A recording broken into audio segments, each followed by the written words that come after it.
quiet moments between dusk and memory, some stories whisper louder than others. Tonight,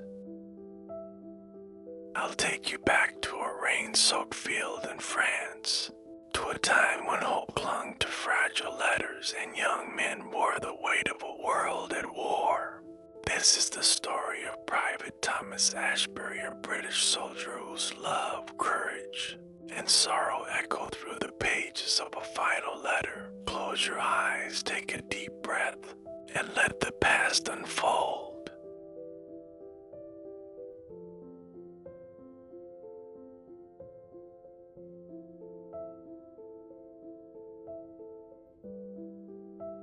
The last letter. Rain had been falling for days in the French countryside. The ground, once firm beneath the boots of marching men, had become a sea of mud and broken dreams. Private Thomas Ashbury, a 24 years old British soldier from Lancashire, sat beneath a shattered tree, clutching a damp letter in his hand. The ink had run slightly, but the words still clung to the page like the last leaves of autumn refusing to fall.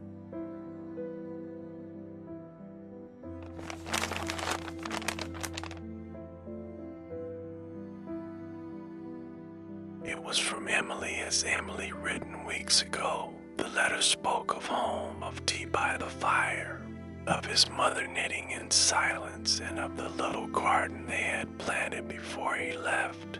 He read it over and over, each word a distant echo of a life that felt like a dream now.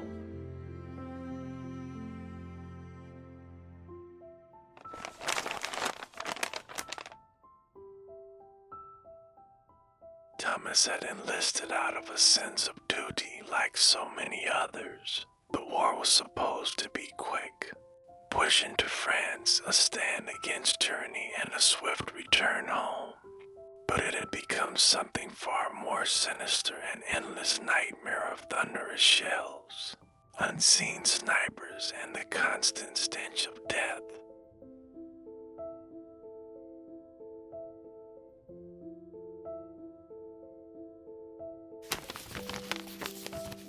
The day of the tragedy began like any other. The dawn mist rolled over the fields near Caen, shrouding the landscape in ghostly white.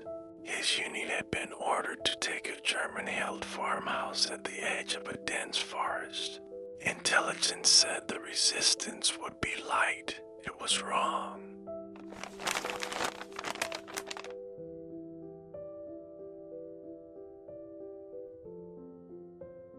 The day of the tragedy began like any other. The dawn mist rolled over the fields near Caen, shrouding the landscape in ghostly white. His unit had been ordered to take a German-held farmhouse at the edge of a dense forest. Intelligence said the resistance would be light. It was wrong.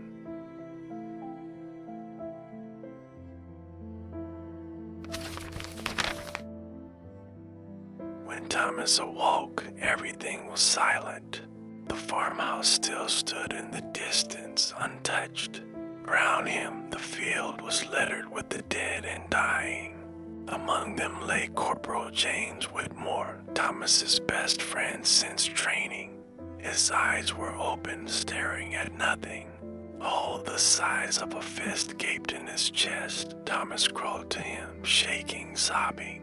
He had promised James he'd write to his wife if anything happened.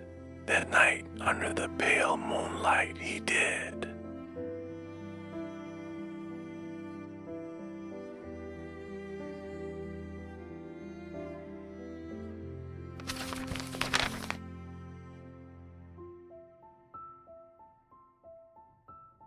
Dear Mrs. Whitmore, it is with the heaviest of hearts that I write to you.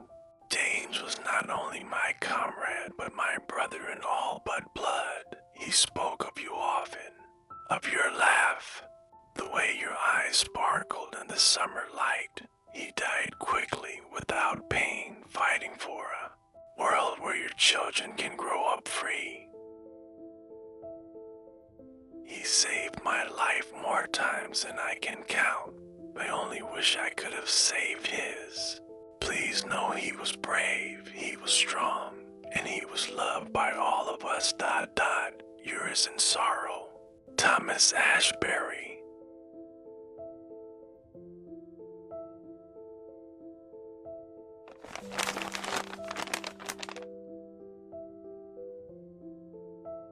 That day, Thomas changed. The laughter that once came easily now never returned. He spoke less, ate little. At night, he dreamed of gunfire and woke in cold sweats. But he kept fighting, because he had to, for James, for Emily, for every face that now lived only in memory.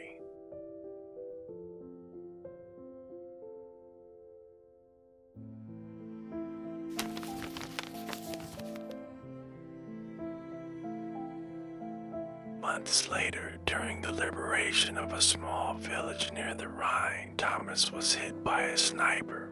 The bullet tore through his side and he fell behind a crumbling wall, the sounds of battle raging around him. A medic reached him too late. In his pocket they found two things: the letter from Emily, worn and stained, and a folded piece of paper, a letter he had begun to write the night before.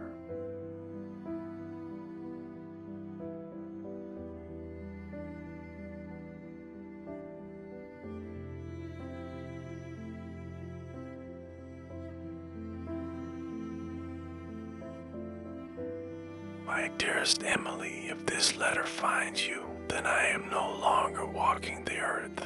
But know that I loved you with all the pieces of my heart, broken as they were by this terrible war. I dreamed of coming home to you, of walking by the river with our hands entwined, of building a life out of peace, not fear. Forgive me for leaving you alone. I tried, Emily. I truly tried. Yours always, Thomas.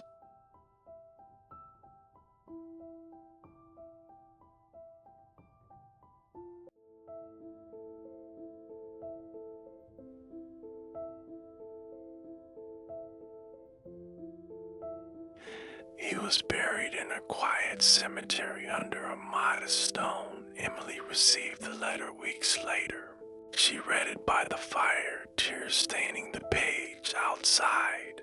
The garden he had planted began to bloom again, touched by spring, as if reaching across the miles and the silence to whisper that love endures, even when all else is lost. End.